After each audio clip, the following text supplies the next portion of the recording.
My name is Sunthuru. I'm from Chanpatna, from Cambridge Public School. I'm studying in 10th. I came here with my family on a weekend. Like these days, there is so many crowd everywhere. So we came here to spend a peaceful and calm weekend to Pyramid Valley. And it's very calm and placid everywhere. There is so much greenery wherever you see the trees, and the birds will be always singing.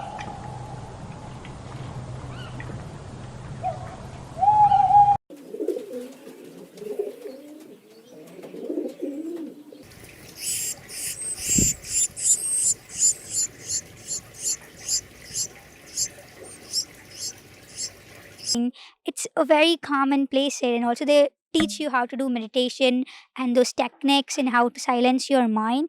It's kind of good to feel very calm. I mean, it's a wonderful experience to be here, and it's nice. We can spend a weekend over here in this beautiful scenery. Thank you.